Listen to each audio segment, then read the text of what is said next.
ثم قدمت الغد واتقوا الله إن الله خبير بما تعملون ما شاء الله كان وما لم يشاء لم يكن لا حول ولا قوة إلا بالله العلي العظيم. Alhamdulillah, puja dan puji syukur kita panjatkan kepada Allah atas nikmat yang banyak.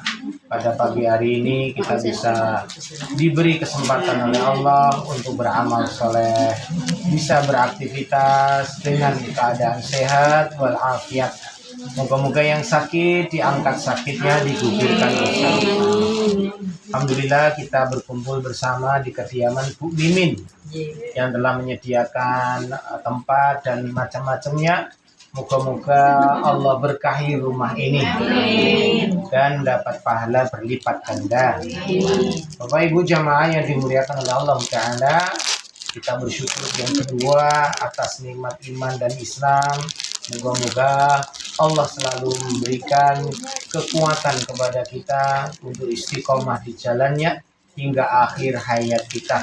Moga-moga semua husnul khatimah.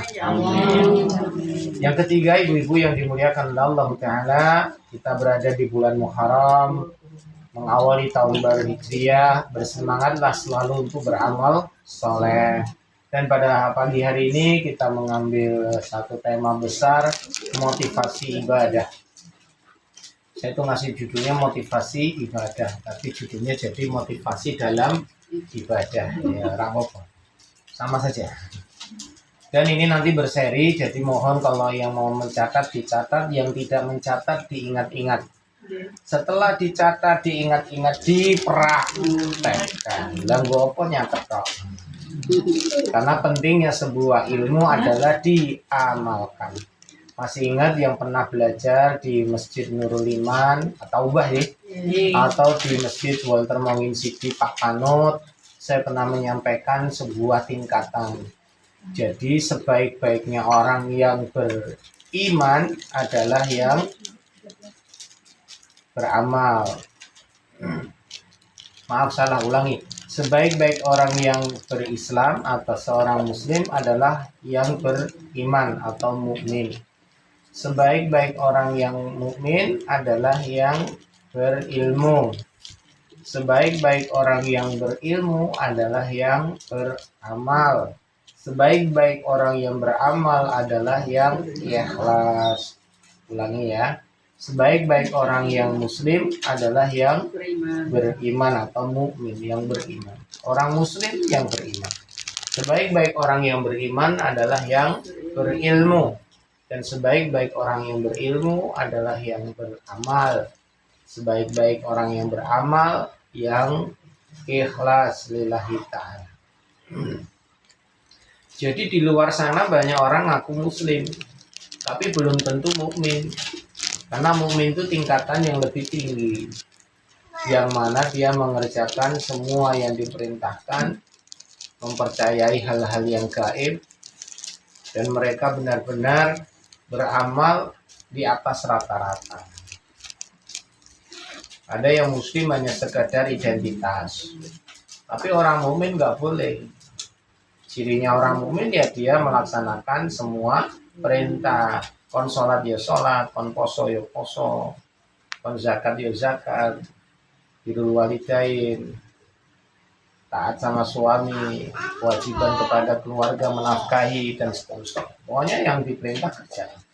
Nah, orang yang beriman ini sangat bagus lagi jika dia berilmu. Jadi dia beramalnya itu ya karena ilmu. Dia beriman dan menuntut ilmu. Karena orang-orang yang menuntut ilmu ditinggikan derajatnya oleh Allah Ta'ala. Yarfa'illahu alladhina amanu minkum wa utul ilma darajat. Allah meninggikan derajat orang-orang yang beriman dan berilmu. Jadi nggak sekedar iman saja, tapi dia ngerti, berilmu. Nah, orang yang berilmu ini yang baik ya mengamalkan. Setelah ngerti diamalkan. Oh, iki jebule to pahalane poso Muharram 10 Asyura. Puasa Asyura, puasa tanggal 10 Muharram pahalanya diampuni dosa setahun yang lalu. Nah, udah ngerti nih ilmunya nih, diamalkan. Maka sebaik-baik orang yang berilmu yang beramal, dia mengamalkan ilmunya. Nah, banyak orang yang mengamalkan, ya podo kabeh poso, tapi yang terbaik mana? Yang ikhlas, puasanya lillahi ta'ala, bukan karena ustadz, bukan karena suami, bukan karena istri, bukan karena nggak enak sama yang lain, tapi memang karena ikhlas lillahi ta'ala. Ikhlas itu tandanya dia hanya mengharap semata-mata balasan dari Allah, itu ikhlas. Mengharapkan semata-mata keredaan Allah. Pokoknya Allah redha, Allah senang, itu ikhlas. Allah senang, Allah redha, Allah sayang, Yesus. Pokoknya Allah cinta, udah senang dah. Nah, itu namanya ikhlas. Enggak mengharap apa-apa, yang penting Allah senang. Nah, itu ikhlas. Maka orang yang ikhlas ini insya Allah sangat susah ditembus oleh setan. Jadi setan itu nggak mampu menaklukkan. Dan orang yang ikhlas ini akan mendapatkan kedudukan yang sangat tinggi. Kedudukan apa? Yang mulia. Kebahagiaan selamanya di surga. Karena kata ustadz saya, guru saya dulu, apabila dalam diri seseorang ada keikhlasan dalam beramal, meskipun satu saja, dakhalal jannah, dijamin masuk surga. Jadi kalau dia beramal meskipun amalnya sedikit, dan di antara amal-amal itu ada yang ikhlas raketang siji wae, itu dijamin masuk surga. Syarat ketentuan berlaku ya orang murtad, berarti murtad ya ora iso. Pernah kok, nah kan pernah kan yang kemarin-kemarin pernah, tapi saiki murtad ya ora iso. Murtad itu berarti keluar dari Islamnya dan atau dia melakukan kesyirikan, ya nggak bisa. Karena masih ingat ya, dulu pernah kalau ngaji di tempat lain bersama kita, ada pembatal-pembatal yang namanya pembatal iman, ada pembatal syahadat. Jadi meskipun dia mukmin, meskipun dia muslim, tapi mengerjakan amalan yang membatalkan keimanan dan syahadat, ya maka dia tidak menjadi mukmin dan muslim lagi. Meskipun identitasnya masih muslim. Yaitu orang-orang yang melakukan kesyirikan, melakukan kekufuran. Nah, ibu bapak jamaah yang dimuliakan oleh Allah, saat kita beribadah itu ada orang-orang yang memang beribadah karena tahu. Saya ulangi ya, ada orang-orang itu yang beribadah karena tahu. Kalau orang yang beribadah karena tahu, maka dia beramalnya beda dengan orang yang beribadah karena tidak tahu. Tidak tahu itu berarti ya ikut-ikutan aja. Sebagaimana yang kita sampaikan di pertemuan sebelumnya. Ada anak-anak pondok yang mereka itu begitu disiplin saat mengikuti pelajaran. Waktunya sholat disiplin, mereka bergegas ke tempat sholat. Waktunya mereka bangun, disiplin bangun untuk sholat malam. Waktunya makan ya makan, waktunya belajar ya belajar, waktunya ngaji ya ngaji, waktunya setoran ya setoran, waktunya macam-macam, disiplin. Digembleng di pesantren menjadi pribadi yang disiplin. Jam sekian. Berulang-ulang setiap hari, setiap pekan, setiap bulan, sampailah liburan. Nah, pulang ke rumah saat liburan, harapan orang tua sang anak sudah menjadi pribadi yang disiplin, sehingga bangun subuh ya wis terbiasa, bangun malam ya terbiasa, maca Quran ya terbiasa, wis pokoknya jadi disiplin. Enggak tahunya pulang ke rumah malah merdeka. Tangine kawanan, salate bolong-bolong, kon ngaji males lho, kan iki liburan mah. Liburan ya kudune istirahat. Mosok aku kok kaya ning pondok, kon tangi jam 2 bengi, jam 3 bengi kon tahajud. Mosok aku kon maca Quran setoran menan ning kene. Piye to mungkin liburan no santai to ya. Aku ra salat ra mopo istirahat. Ada enggak yang gitu? Banyak Bapak Ibu. Dan ini dikeluhkan oleh para orang tua. Harapannya anak itu jadi bagus di pesantren, otomatis juga bagus di dalam rumah. Nah, akhirnya menjadi evaluasi. Guru-gurunya di pesantren bingung. Kenapa ya di sini mereka begitu disiplin, tapi di rumah malah begitu santai, bahkan melakukan atau menghindar. Orang tua juga bingung, lho iki piye to pesantren sing salah apa omahe sing salah. Padahal kurikulumnya ape, liputannya ape, share-shareane ape. Lah tekan omah kok anakku krungu azan ora langsung gage-gage, malah mengko-mengko sek. Banyak yang gitu ya.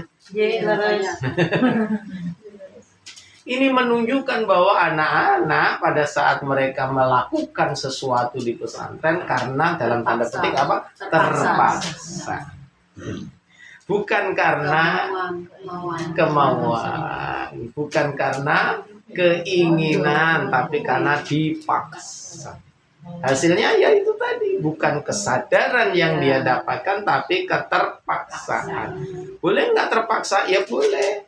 Tapi alangkah bagusnya berangkat dari kesadaran, karena keikhlasannya beda. Lah ibu nek amal ke sesuatu dipaksa, yo rasane piye? Yo dijalanke ning rasane ra enak. Dikongkon bojone misalkan, tapi dalam kondisi gondel-gondel ngene ora lillah, ora plong enak. Tapi nek kesadaran wah enak. Misalkan wong lanang dikongkon, Mas mbok kae lu diresiki ngarep kae lu terase kotor kabeh dalane kotor. Mas ora isin karo tanggane Mas. Mbok diresiki ngono lho. Sekolah Bu, engko piye rae. Ngomong tok Bu, bapak iki ra bakal mlaku. Ngomong tok itu. Sak cerewet-cerewete wong lanang dikongkon ora bakal mlaku. Maka piye carane? Ibu harus bergegas ngambil sapu, ngambil lengkrak, kasihkan nyopak. Arep dikerjake saiki apa mengko? Yo saiki to ya, yo wis nyok. Kudu dicolukke ning ojo. Jenenge duluke wis kudu dicekelke. Langsung dikai target, arep mangkat saiki apa mengko le nyapu ngono. Nana nek ora ngono ora mlaku meneh, Bu.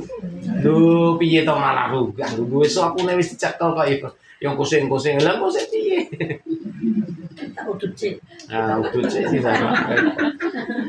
Maka seorang laki-laki misalkan atau siapapun yang disuruh dengan keterpaksaan itu ya nyapu-nyapu tapi ora plong ngoten lho. Ora ikhlas. Ono keterpaksaan grundel istilah ya wis akhirnya tidak menikmati, isine mung kesel tok. Baru ki tekan kono di wedange aku nyapu nanti kesel karo wedang. Ngomong malah nesu kabeh. Ya Gusti. Tapi kalau seorang laki-laki misalkan nih contohnya tadi suami ndelok lu kok kotor men ya. Mas sapunin ndi Mas? Orang yang kerai. Lu napa to, Pak? Lah lu ngarep kok kotor ra karuan tak sapu. Wah. Kae paling kono jiko dhewe nera jikoke monggo Pak. Wah, nyresiki karo semangat. Lah kok keringat olahraga sehat positif hasilnya sehingga menikmati dengan sangat sukacita.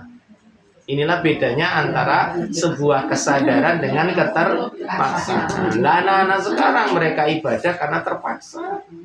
Kita sendiri kadang-kadang juga ibadah karena terpaksa. Maka ayo dirubah. Kita beribadah karena apa? Kesadaran. Sadar itu artinya ngerti bahwa iki kanggo aku, iki kebutuhanku, men Allah redho, men Allah seneng. Nah gitu loh. Saya ulangi ya. Jadi motivasi dalam kita ibadah itu bagaimana kita melakukannya dengan senang. Supaya Allah pun senang. Jadi dengan kesadaran, dengan kefahaman. Supaya Allah senang, Allah redho. Bukan karena terpaksa. Nah, sesuatu dipaksa ora enak kabeh wong kene dipaksa ora enak.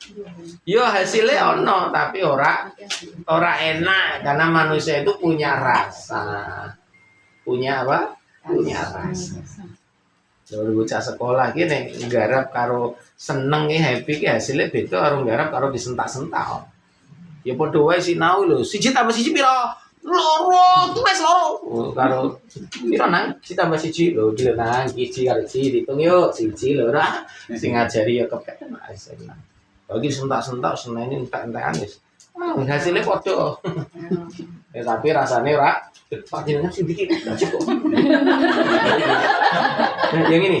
Masyaallah. Lah itu malah kleru. Padha arep entek. Nah, kembali yang kedua Bu, bahwa kita beribadah itu termotivasi ya karena memang Allah memerintahkan kita. Wa ma khalaqtul jinna wal insa illa liya'budun. Tidaklah Allah ciptakan jin dan manusia melainkan untuk ibadah kepada Allah Ta'ala. Jadi Allah perintahkan manusia untuk ibadah karena hakikat penciptaannya ya untuk ibadah. Siapa yang diperintah ibadah? Ya jin sama manusia, binatang enggak, tanaman enggak, malaikat enggak. Meskipun mereka itu semua sudah beribadah dengan caranya masing-masing. Beribadah itu maksudnya gimana? Ya tunduklah sama ketetapan Allah. Dan mereka nggak bisa milih. Nah itu loh yang membedakan. Nek setan atau jin sama manusia bisa milih. Diberi pilihan. Malaikat ra iso milih. Malaikat diciptakan ya wis ngono tok. Suruh jaga neraka tok. Ora ono sing jaga neraka terus bosen, aku bosen ning neraka ora ono wonge. Aku tak lunga sik. Wong urung kiamat ngecek suwi, ora ono aku jaga. Sekarang itu loh pada penjaga neraka, ya wis ning kono wis nunggu. Penjaga surga juga begitu. Mereka sejak diciptakan ya tugasnya ngono. Yang membagi hujan ya tugasnya bagi hujan, ora bakal dekne geser. Aku tak bagi sing liyane kesel aku bagi hujan terus ya ora. Karena malaikat diciptakan tidak punya nafsu, enggak punya keinginan sebagaimana manusia. Semua karena perintah Allah. Nah binatang juga begitu. Mereka nggak ada kewajiban ibadah. Diciptakan ya wis toh. Kanggo memenuhi kebutuhan manusia. Sehingga mereka hidup ya sebagaimana kita saksikan. Dari dulu sampai sekarang ayam tuh nggak pernah pakai celana bu. Ngono wae ra berubah. Mangan gitu tetep nutul orang nganggo cekere dimineke ora pernah. Tapi manusia coba lihat, zaman dulu nggak ada sendok, pakainya kan tangan. Lama-lama ada sendok, lama-lama ada garpu, lama-lama ada pisau, pisaunya pun macam-macam, sendoknya pun macam-macam, ono sendok sayur, ono sendok mangkok, ono sendok, walah, macam-macam jenis sendok. Padahal cuman makan. Ini manusia itu kreatif, macam-macam. Minum itu juga begitu, ono sing botol, ono sing gelas, ono sing mangkok, ono sing, wah, jam. Memang manusia kreatif. Binatang enggak dari dulu gitu. Ya kan mana salahnya binatang punya nafsu tapi enggak punya akal. Kalau malaikat punya akal enggak punya nafsu. Binatang punyanya nafsu enggak punya akal. Makanya mereka enggak pernah protes. Sapi nih protes piye ra iso dibelah saya. Nah, manusia dan jin punya dua-duanya akal yang duwe, nafsu yang duwe. Dan mereka diberi oleh satu lagi yaitu pilihan. Jadi dikasih hati untuk memilih, dikasih rasa untuk memilih. Maka Bapak Ibu jamaah yang dimuliakan Allah, karena dia boleh memilih, maka kebebasan itu diberikan. Mau ngaji, monggo. Mau nggak ngaji, ya silakan. Mau sholat, monggo. Nggak sholat, ya silakan. Mau Islam, monggo. Nggak, ya silakan. Besok semua akan dimintai pertanggungjawaban. Karena apa? Kamu itu dikasih tugas ngibadah. Lo ora gelem ya salahmu dhewe.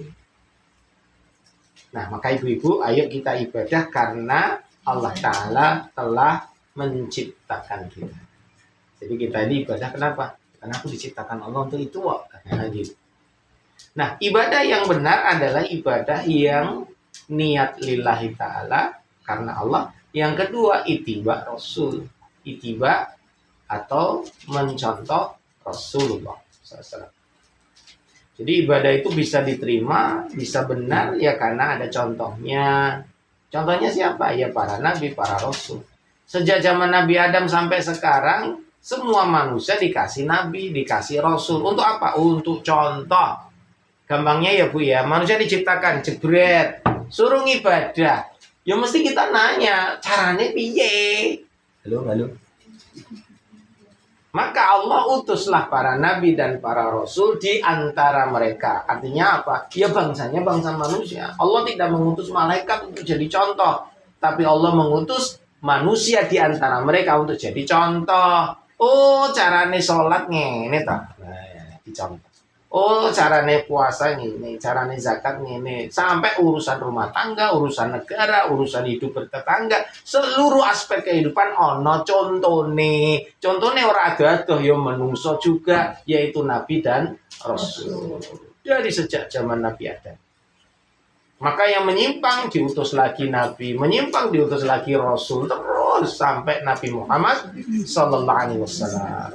Total itu ada 124.000 Nabi diutus oleh Allah sejak Nabi Adam, terakhir Nabi Muhammad. Dan ada sekitar 313 kalau tidak salah Rasul. Jadi Rasul itu ada 300 lebih. Kalau para Nabi itu ada 124.000. Ya, Rasulullah sendiri yang menyampaikan. Cuman yang kita hafal, kita kenal hanya sekitar 25 Nabi dan Rasul, ya kan? Padahal aslinya akeh positif kok. Semua akeh, cuman kita tidak menghafal semua karena memang tidak ada diriwayatkan siapa-siapa. Bahkan ada Nabi di dalam Al-Quran, tapi kita tidak bisa akrab ya, dan bahkan tidak dihafal. Namanya Nabi Uzair. Ada yang pernah kenal Nabi Uzair? Di Al-Quran ada itu disebutkan ya, Nabi Uzair itu. Karena Uzair ini sama dengan Nabi Isa, sama-sama dijadikan sebagai anak Tuhan. Jadi Isa disebut anak Tuhan, Uzair juga disebut anak Tuhan. Kenapa? Karena Nabi Uzair itu punya keistimewaan 100 tahun mati hidup lagi. Jadi udah meninggal, 100 tahun berikutnya hidup lagi. Saat hidup lagi sudah ganti generasi loh, hospital HP. Itu Nabi Uzair. Karena kemampuan Nabi Uzair hidup lagi, dan yang kedua, hafal seluruh Taurat di luar kepala. Kayak kita hafiz Quran, anak hafal dari mulai Al-Fatihah sampai Anas. Bagi Bani Israel saat itu, orang yang mampu menghafalkan Quran dari awal sampai akhir tanpa membaca, itu disebut orang yang istimewa. Berarti dia memiliki kedudukan yang mulia. Akhirnya dijuluki sebagai anak Tuhan. Bagi Bani Israel yang ngawur. Allah itu tidak punya anak, malah dianak-anakan. Itu termasuk Nabi Isa, karena bisa menghidupkan orang mati, bisa memiliki mukjizat yang luar biasa. Dianggap sebagai anak Tuhan. Bahkan sebelumnya dijadikan Tuhan. Maka Nabi Isa pun besok menjadi saksi di hari kiamat bahwa dia tidak pernah mengatakan sebagai Tuhan atau anak Tuhannya. Mereka lah yang mendustakan. Itu namanya Nabi Uzair, itu dulu pernah ada. Ada Nabi Sam'un. Nah, kalau kita ngomong Samson. Samson itu Nabi Sam'un. Itu punya kelebihan apa? Tidak pernah kalah dalam berperang. Punya kekuatan yang tidak bisa ditandingi siapapun. Berapapun jumlah pasukan, mau puluhan, ribuan, ratusan, jutaan, menang, nggak pernah kalah. Karena mau diberi kekuatan oleh Allah, kalau berkelahi, berperang itu nggak pernah kalah. Enak toh, punya pasukan satu toh ini aja, Sam'un toh. Orang bakal kalah. Lihatnya mesti mati kabeh. Sam'un itu enggak, satu orang aja, dia nggak usah pakai pasukan, mengalahkan semuanya. Sampai suatu saat ya, istrinya berkhianat, menanyakan kelemahan Sam'un apa nih. Kerajaan Romawi memerintahkan untuk mencari tahu, dikasih iming-iming. Namanya perempuan ini kayak harta, kayak emas, kayak permata, akhirnya luluh juga. Itulah perempuan ya. Akhirnya berkhianat kepada suaminya, ngasih tahu kelemahannya di rambutnya. Karena Sam'un itu rambutnya panjang, jadi kalau kamu menangkap dia, ikat dengan rambutnya, dia langsung lemah. Akhirnya diikat dengan rambutnya, akhirnya dia punya kekuatan. Ini Sam'un. Nah itu Nabi itu, Bu. Nabi Sam'un. Cuman nggak banyak yang tahu ya. Kenalnya kita Samson and Delilah. Samson and Delilah. Film ya. Benyamin dah zaman Yusuf. Nah, ibu jamaah yang dimuliakan oleh Allah Ta'ala, kembali kepada ibadah. Jadi ibadah itu harus niatnya karena Allah. Yang kedua karena ada contoh. Contoh dari mana? Ya para nabi dan para rasul. Nah, setiap nabi dan para rasul bisa jadi syariatnya sama, bisa jadi syariatnya beda. Sebelum Nabi Muhammad jadi nabi, yang namanya babi halal dimakan. Tapi setelah Rasulullah diangkat menjadi Rasul, menjadi Nabi, syariat Islam untuk umat akhir zaman, babi diharamkan. Jelas ya, ini syariatnya udah beda. Makanya sekarang kalau makan babi, loh, kalau makan babi nopo? Sunah, sunah sekondi ngawur kowe. Loh, sunah zamane Nabi Musa, iya, nek kuwi kowe melu Nabi Musa. Kalau saiki kowe melune Nabi Muhammad, wis haram, nggak boleh. Maka ikut siapa? Ya ikut Nabi yang terakhir gitu loh. Dulu puasa puasa Bu ya, sebelum Ramadan. Bahkan dulu awal Ramadan itu puasa itu mulainya dari subuh sampai maghrib. Bukan mulai subuh. Puasa itu mulai dari isya sampai maghrib. Jadi kita ini boleh makan, boleh minum, boleh hubungan suami istri hanya antara maghrib dan isya. Jadi nek bar isya Bu, mandek wis kudu mesti poso. Ora entuk mangan, ora entuk ngombe, ora entuk turu, ya turu entuk maksudnya ora entuk hubungan sama istri. Itu sampai subuh, sampai duhur, sampai asar, sampai maghrib. Wah, maghrib kuwi mangan, bagus karo nek geblek karo bojone ya bojone bar isya. Itu dulu puasanya begitu. Padahal masih ada Rasulullah sebelum Ramadan itu. Akhirnya para sahabat saat diperintahkan puasa Ramadan 1 bulan, awal mulanya puasa Ramadan itu seperti itu. Dari mulai fajar sampai akhirnya banyak yang para sahabat kelenian. Kuat lah, kuat.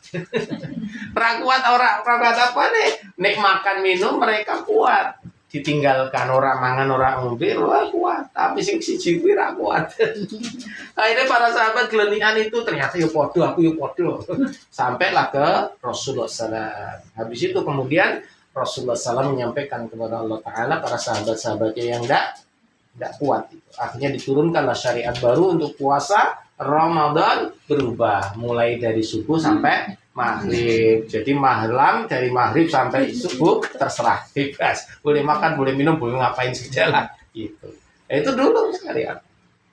Makanya kita ibadah karena ada contoh, ada syariatnya. Nggak boleh sembarangan.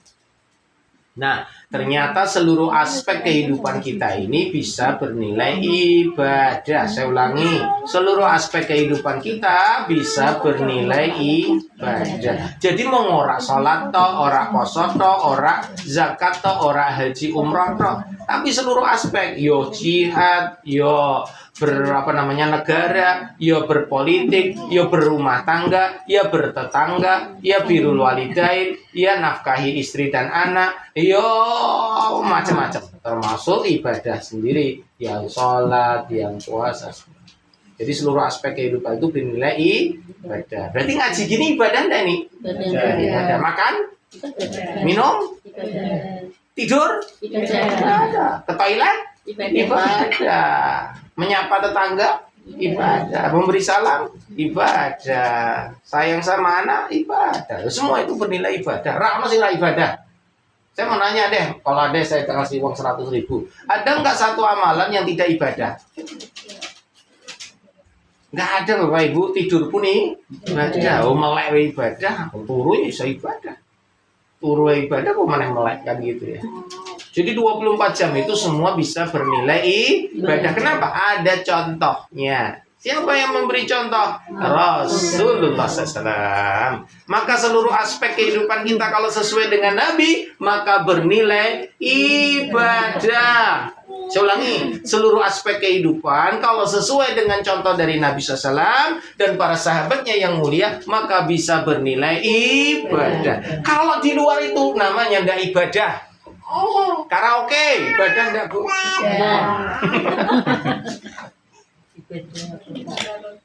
Karaoke ora ibadah. Arep ndi Pak? Arep ibadah. Ibadah nyekol mic nyanyi-nyanyi wae ora ibadah. Ora ana contone. Jelas ya Bapak Ibu. Maka seluruh aspek kehidupan kalau ada contoh dari Nabi, dari para sahabat, maka bisa bernilai ibadah. Yang tidak, enggak. Maka berangkat dari apa tadi? Niat lillahi. Bapak mau mancing Pak, ketisuk sampai sore mancing wae. Ibadah apa maksiat ini? Maka tergantung apa? Niat. Lah ternyata mancing kanggo golek nafkah keluarga, engko nek entuk iwak, entuk mancingane kuwi didol, entuk duit didol. Memang itu cari nafkah. Lah baru itu mancingnya ibadah, bu mancing sedina-dina kayak mancing rong dina-dina apa seminggu ora masalah. Wong kuwi memang kewajiban. Lah mancing kok hobi tok ngenteke wektu udah tudut mancing karo kancane glenikan ngomong bojone kaliren ra dikateke anake butuh sesuatu ra dipikirke, sing penting aku udut isi karo mancing. cuma hobi, bermancing cegur ke mana? Lu ke piye? Ada nggak yang gitu? Bener, ada, saya saksikan sendiri. Lah mancing berinto cegur ke neh. Ternyata bukan ikannya yang mereka ambil, tapi mereka itu judi. Jadi mereka itu kalau mancing harus bayar urunan, nanti gabung semua. Siapa yang mancing dalam jangka waktu sekian sampai sekian kok untuk sing paling gede maka dapat duit. Ah, nomor siji ranking siji berapa kilo? Oh, untuk 10 kilo. Ah, berarti untuk duit semene. Untuk sing nomor loro ternyata 7,5 kilo iwake, untuk uang semene. Memang seperti itu. Itu berarti mancingnya bukan untuk kebutuhan ibadah, itu dosa. Ya minimal ora dosa wis makruh lah. Mane ngentek waktu. Jelas ya, Bu ya. Maka kasihan kalau mereka-mereka yang punya hobi dan hobinya tidak membawa manfaat dunia akhirat. Aku repot. Ibu-ibu ki lho hobi kok blonjo. Kacau iki. Blonjo wong tas iki wis akeh mah, kok tuku tas terus kaya lho piye Pak. Aku ki ra iso nek ra tuku ki lho nek ndelok tas ki rasane kaya langsung. Wah, itu setan itu. Sudah bukan lagi ibadah, maksiat itu. Kenapa? Wah, hisapnya lama nanti, hisapnya berat. Kenapa? Beli tidak sesuai kebutuhan. Tidak lagi bernilai ibadah, malah bernilai maksiat. Sepatu ki lho iki sepatu meneh to Mam. Lho iki pito Pak. Iki sepatu nggo senam, iki sepatu nggo renang, iki sepatu nggo munggah gunung, iki sepatu nggo ngaji, sepatu. Memang wong wedok sepatune macam-macam jenisnya Pak. Sepatu kondangan we beda-beda. Lah mosok nganggo iki meneh to Pak isin to ya. Iki kondangan lho iki meneh. Allahu Akbar. Wong lanang siji kuwi tok ame jebol.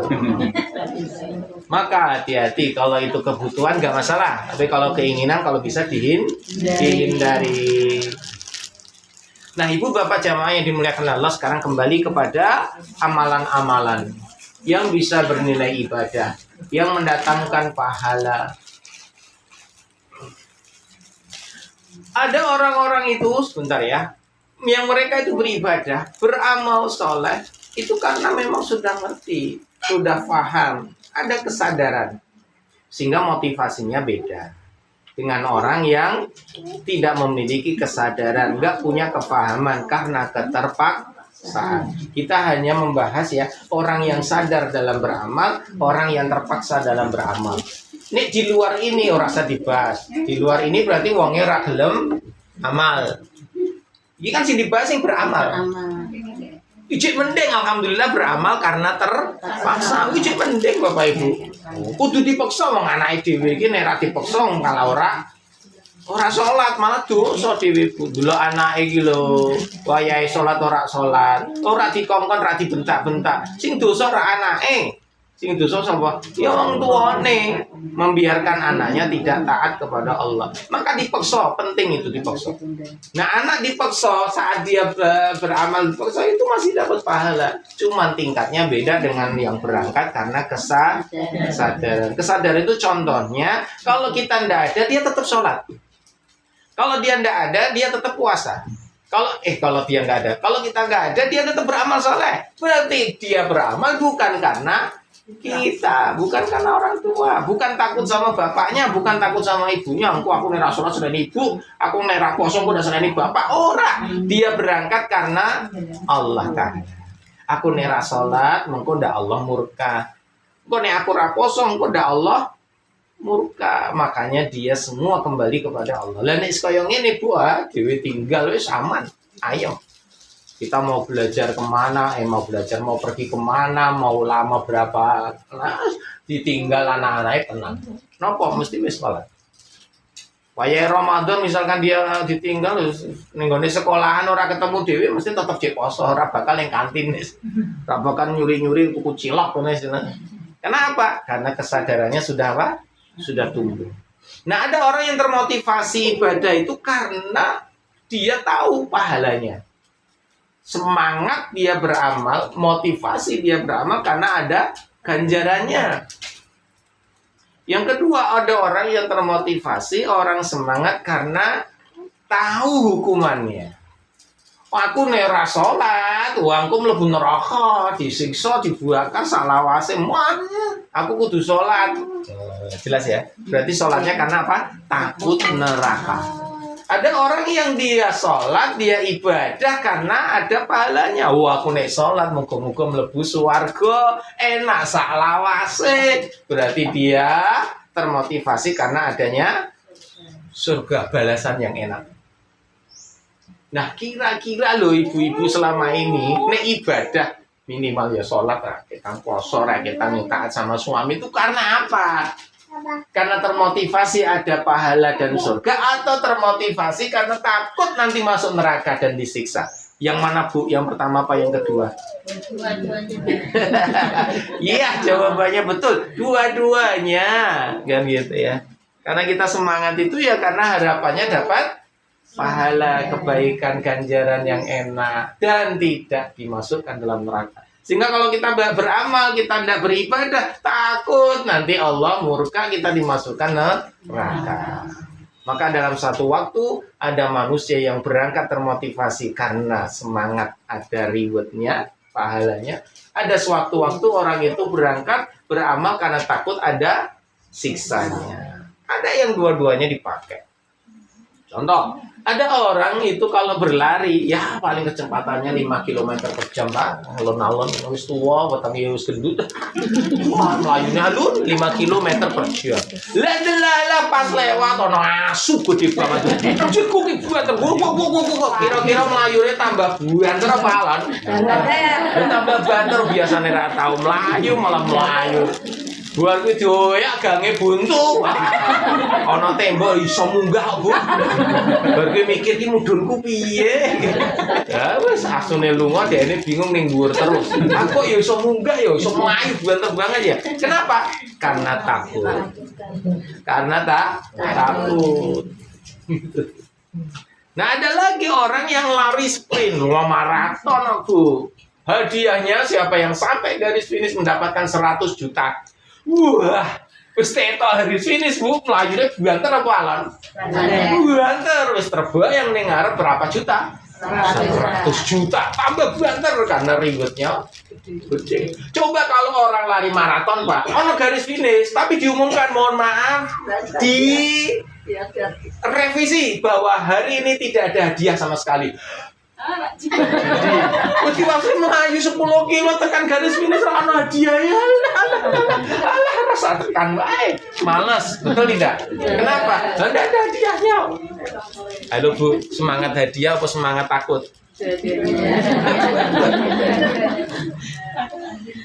Semangat ya dua-duanya. Bapak ki lho semangat golek duit kerja. Kenapa? Wedi diseneni bojone. Berarti semangatnya karena takut. Boleh enggak? Ya boleh. Tadi beramal juga karena takut boleh. Tinggal sing gede sing ngentikan gitu. Nah, ternyata dia beramal kok cari nafkah kerja sampai ngenteng. Kenapa? Karena dia tahu kalau dia dapat uang banyak, istrinya bahagia, anaknya bahagia, senang kabeh. Makanya aku semangat belajar, bekerja gitu. Nah, tinggal semangatnya bekerja itu kan beda. Aku ya ora bali omah napa golek duit wae. Aku nek bali omah seneni bojoku. Nek bojone jadi monster gitu. Semangat golek duit karena wedi karo bojo. Nah, ini beda semangat. Sing sijine happy.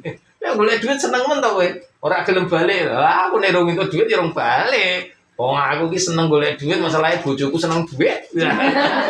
Wes pokoknya seneng tak happy akhirnya. Kerja ora tertekan gitu loh. Makanya kalau bisa dua-duanya ya kita miliki. Ya suatu saat kita takut, suatu saat kita senang, happy, ya kita harapkan dapat surga, satu lagi ya kita jangan sampai masuk neraka. Dua-duanya boleh, Bu. Ya kita bersemangat ibadah untuk apa? Sekarang kita akan masuk hal-hal atau amalan-amalan yang mana memang Rasulullah sudah sampaikan ini ganjarannya istimewa. Ganjarannya istimewa. Jadi kita beramal bersemangat karena ada reward, ada ganjaran, dan itu normal Bapak Ibu. Kalau ada pertanyaan, Pak Ustadz katanya ikhlas, kita mintanya ridhonya Allah, rahmatnya Allah, kok lama-lama minta surga, minta neraka? Kalau nggak ada surga, nggak ada neraka, berarti nggak semangat dong. Maka pertanyaan itu nggak usah dijawab. Kenapa? Justru Allah itu redho kepada kita. Justru karena Allah sayang sama kita, disiapkan surga bagi yang soleh, bagi yang beramal. Nah, sing ora gelem, Allah yang murka, disiapkan neraka. Itu nggak bisa tidak. Itu satu paket. Makanya bentuk keridhaan Allah itu digambarkan dengan kenikmatan surga. Kemurkaan Allah itu digambarkan dengan siksaan di neraka. Lah ini Allah sayang tok, lah terus sayangnya bentuknya piye?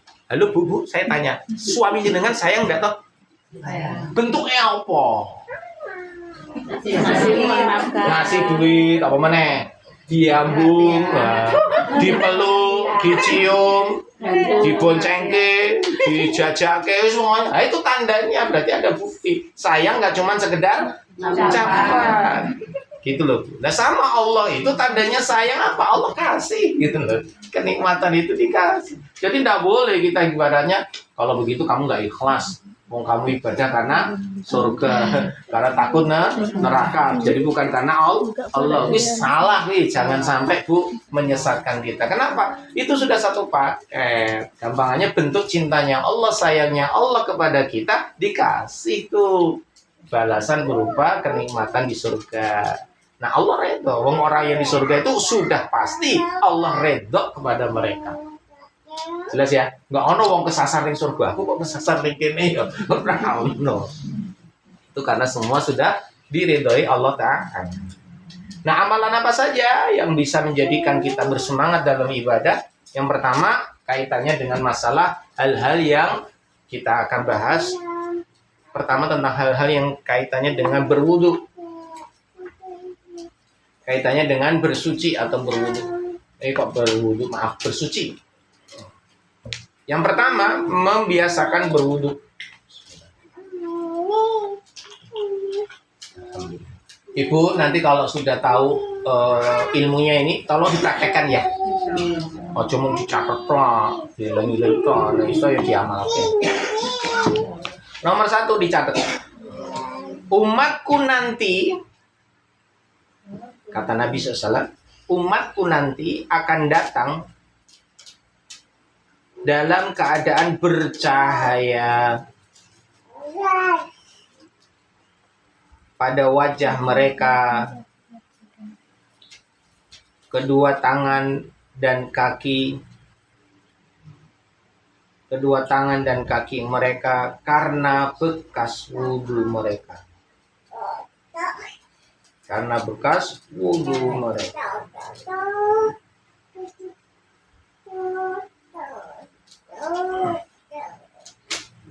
Jadi nomor 1 ini adalah kebiasaan berwudu.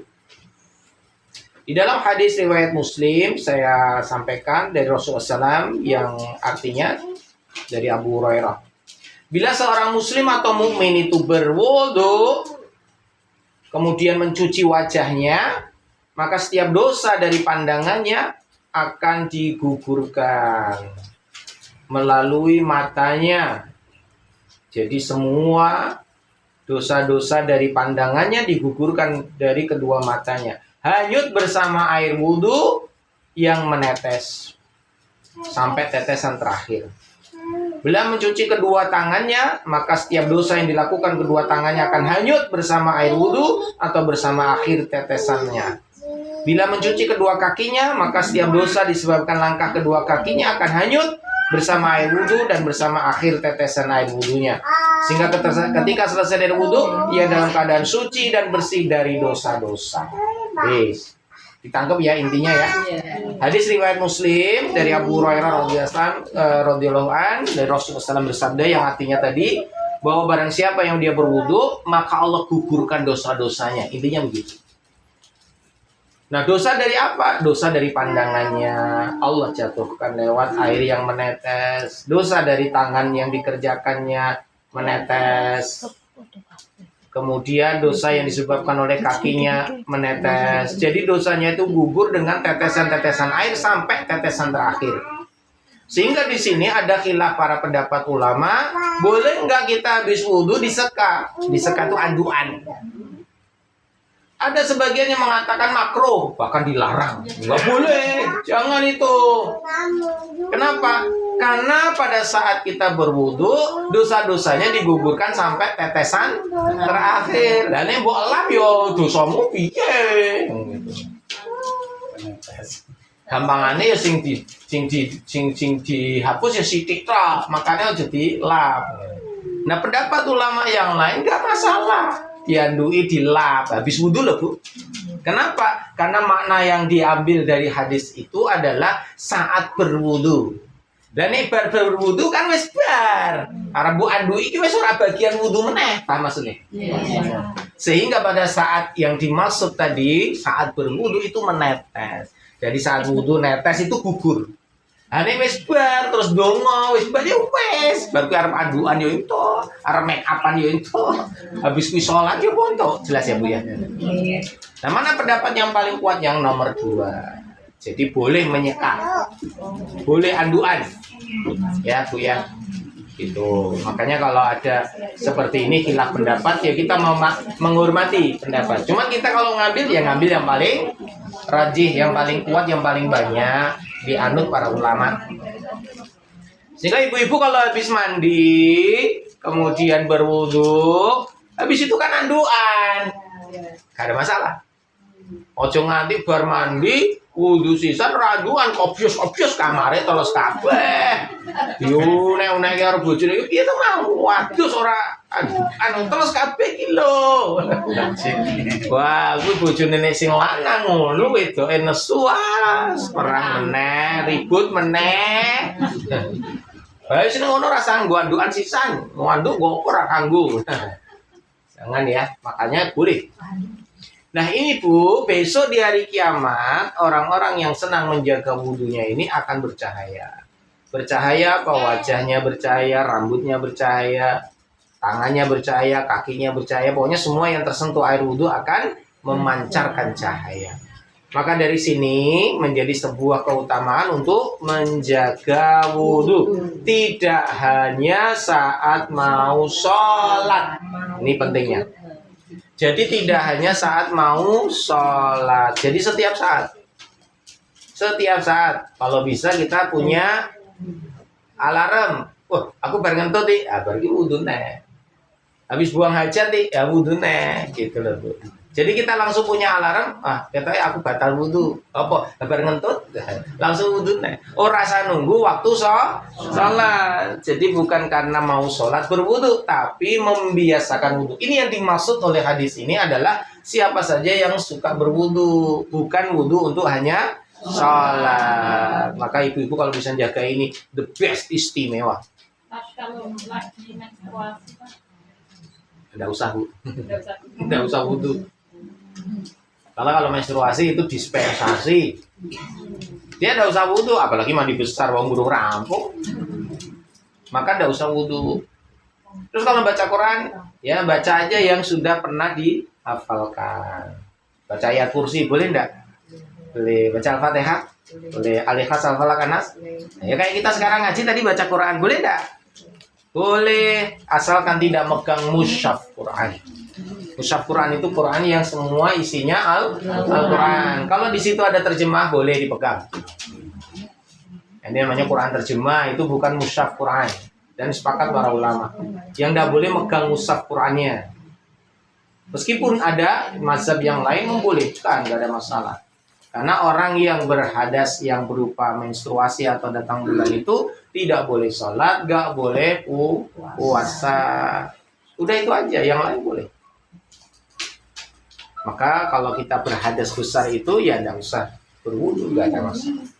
Maka disunahkan bagi ibu-ibu yang sudah selesai dari menstruasinya, dari hatang bulannya, langsung cepat-cepat mandi besar.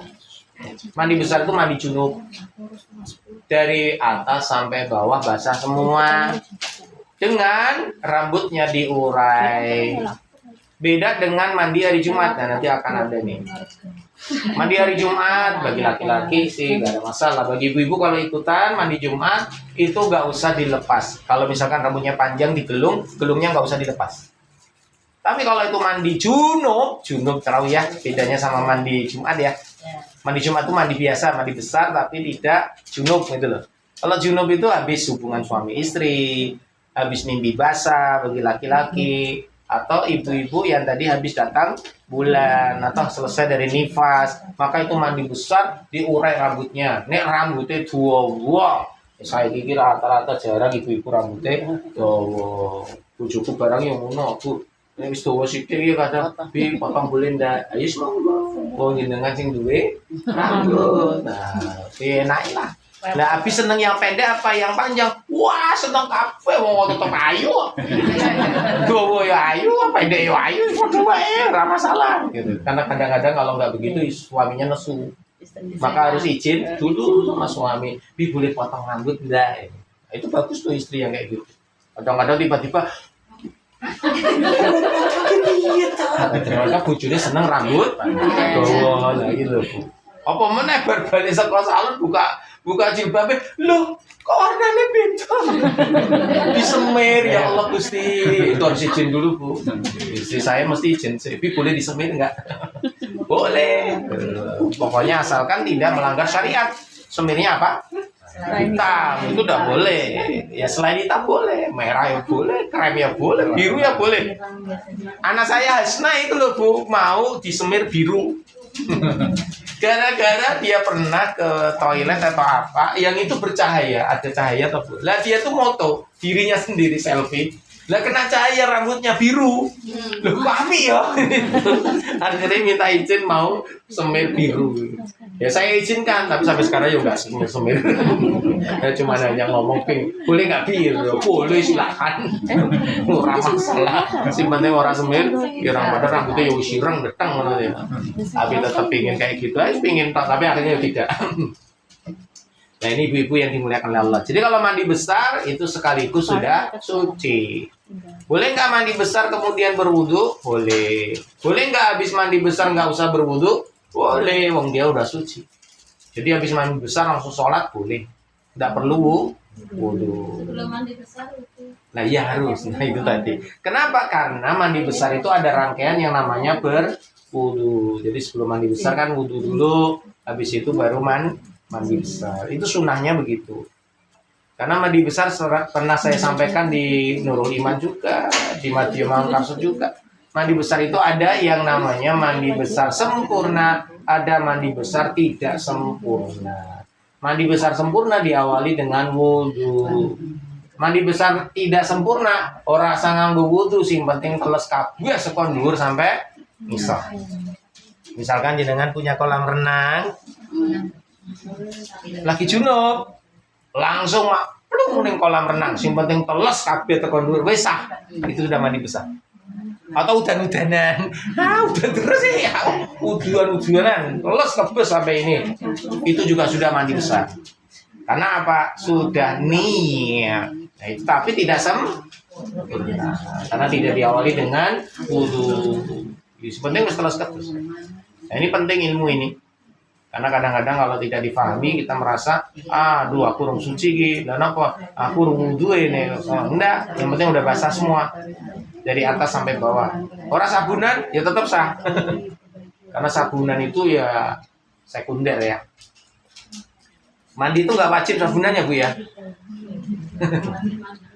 Sing penting mandi. Ini sabunan tuh ya apik meneh. Kayak gitu. Lebih bersih. Iya toh Bu. Iya, pertama tentang wudu. Ada nanya dulu? Tentang seputar wudu? Yang kedua, membaca doa setelah wudu. Yang kedua, membaca doa setelah wudu. Saya bacakan ya. Berwudu dan menyempurnakannya. Kemudian membaca doa. Niscaya akan dibukakan baginya 8 pintu sorga. Dipersilakan masuk dari pintu mana saja. Hadis riwayat Tirmidzi. Berwudu dan menyempurnakannya, kemudian membaca doa, niscaya akan niscaya akan dibukakan 8 pintu sorga dan dipersilahkan masuk dari pintu mana saja yang ia kehendaki.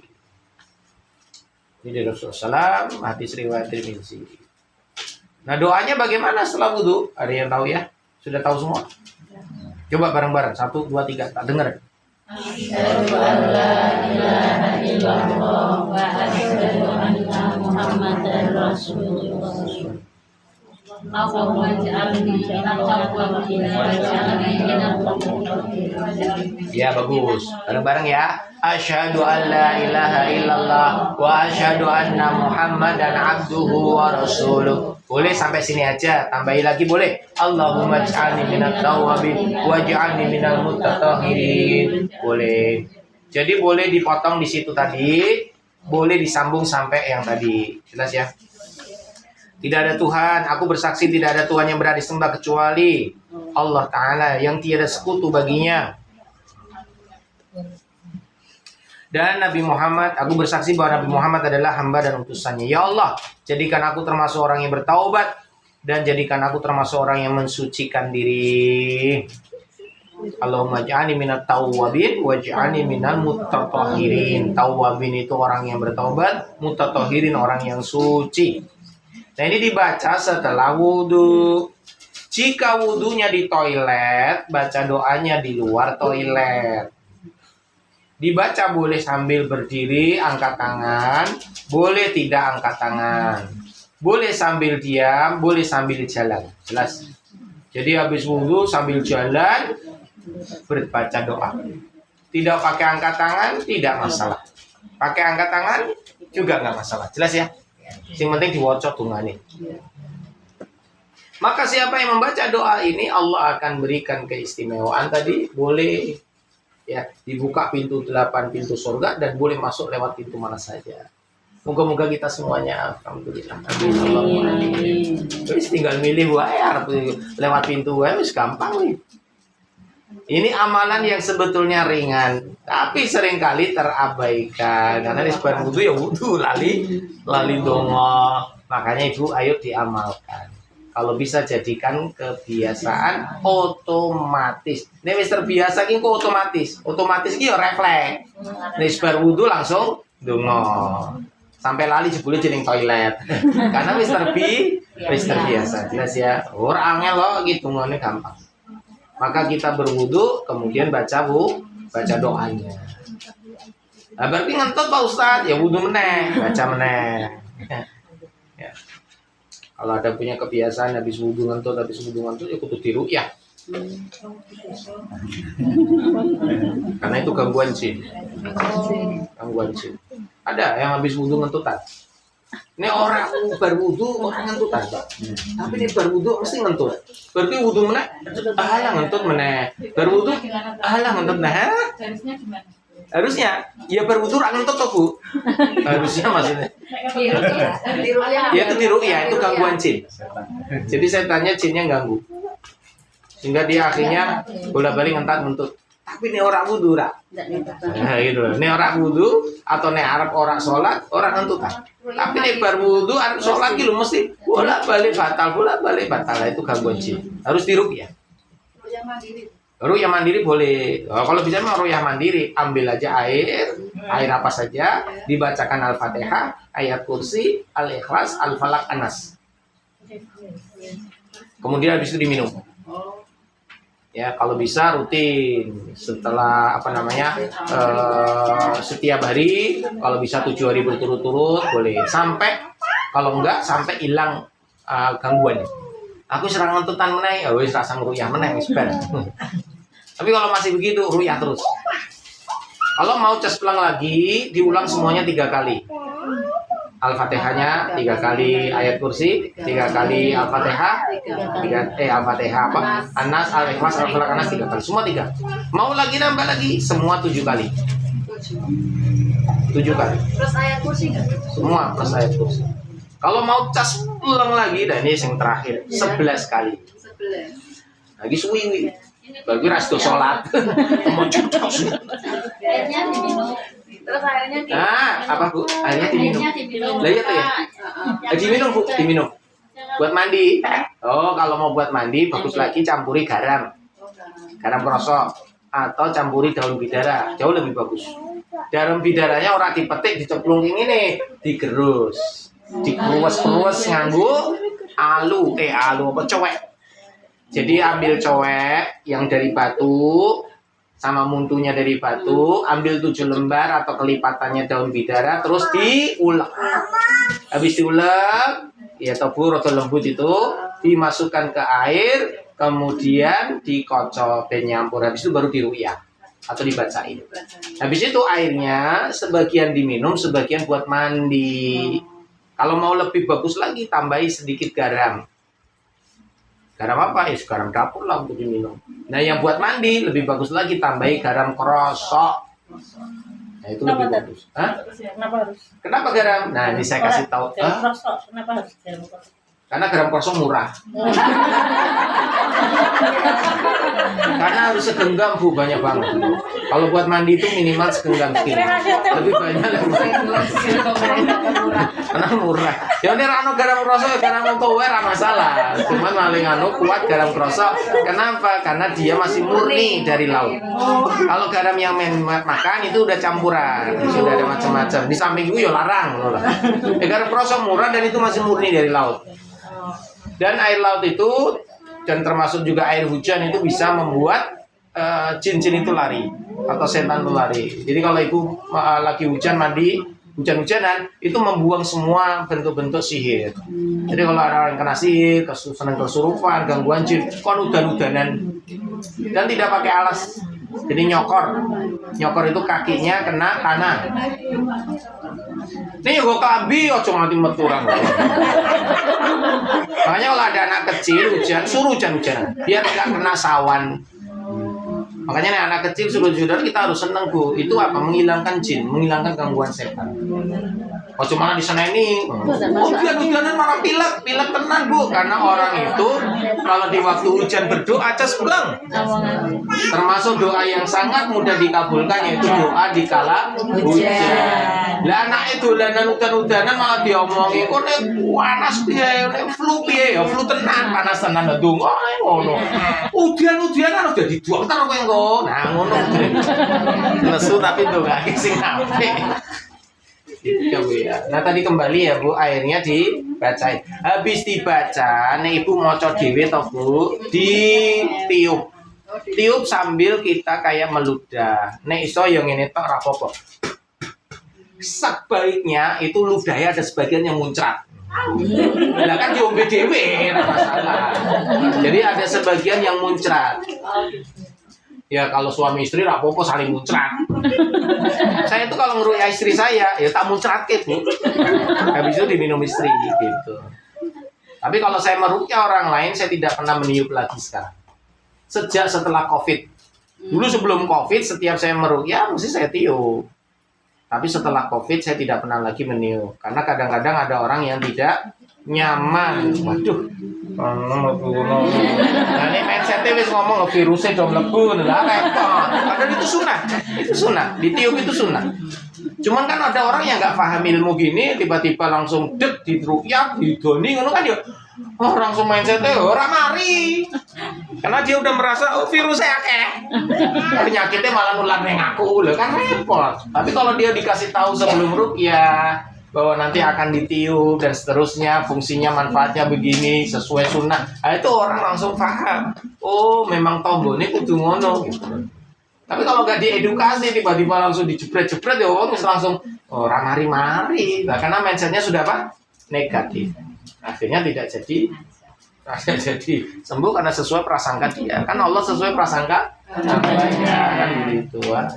Makanya Bu kalau bisa ruqyah sendiri, tiup sendiri. Nek bojone sing ngongkon ya dipastikan bojone cespleng. Cespleng itu apa? Ndonga ra mandi ya repot rasa. So aku tak ndonga dhewe Pak, kowe iki ra mandi ya. Lah kok salat ra tau kok ndonga. Jelas ya, Bu. Nah, ini untuk membaca tadi. Jadi berdoa setelah wudu. Nah, tadi ya Allah kentut terus ya di ruqyah. Ruqyah airnya bisa apa saja Bu. Air teh ya boleh, air putih ya boleh, kopi aja ya boleh, jamu juga boleh. Pokoknya air. Media apa saja. Daun bidara lebih bagus lagi. Nah, kristal garam itu Ibu ternyata punya kemampuan merekam bacaan. Jadi kristal garam itu kalau dicek di mikroskop atau apa ya, itu punya kemampuan merekam suara, merekam bacaan. Jadi kalau air itu yang bercampur dengan garam dan sudah dibacakan itu masuk ke dalam tubuh, di tubuh itu lama.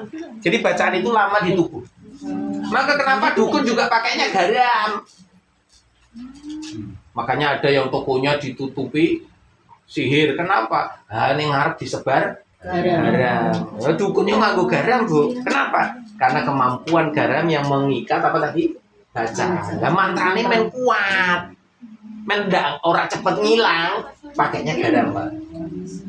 Makanya garam itu ya kayak pisau, netral. Tergantung sing nganggo. Maka garam itu bisa negatif nek sing nganggo dukun, bisa positif kalau yang make perukiah, jelas ya. Ya kaya peso nek sing nganggo preman ya dosa nggo mateni wong. Tapi nek nggo ibu-ibu masa pahala gitu loh. Jadi pisau itu hukumnya netral. Ya garam itu juga netral. Ojo salahke garame, jelas ya. Oke kok nganggo garam kaya dukun wae. Lho bukan. Lah kok nggo kaya peso kaya preman wae. Lho piye aku nek nganggo peso masae? Nah, maksudnya. Jadi jangan salahkan pisaunya, jangan salahkan apa? Garamnya. Tapi siapa yang memakai dengan cara bagaimana? Jelas ya kenapa pakai garam. Itu, Bu. Makanya tidak kristal gula. Kenapa pakai garam? Itu untuk kalau nggak pakai garam ya boleh-boleh saja. Garam itu untuk menguatkan bacaan lebih lama. Jadi kalau di dalam tubuh insya Allah lebih lama terekam. Cukup ya. Kijane yo diakeh. Tapi lurusin weh. Oke Bu, barakallahu fikum, moga-moga bermanfaat buat ibu semuanya. Dua ini dulu moga-moga diamalkan, dipraktekkan, menjaga wudhu, terus berwudhu jolali dong. Ya insya Allah moga-moga kita semua menjadi ahli surga. Amin, Allahumma amin. Di hari kiamat dikenal oleh Nabi karena cahayanya yang bersinar dari bekas-bekas wudhu. Alhamdulillah dibukakan semua pintu-pintu surga untuk kita. Barakallahu fikum, kita tutup dengan hamdalah. Alhamdulillahirabbil alamin. Doa kafaratul majlis. Subhanakallahumma wa bihamdika asyhadu an la ilaha illa anta astaghfiruka wa atubu ilaik. Assalamualaikum warahmatullahi wabarakatuh. Waalaikumsalam warahmatullahi wabarakatuh.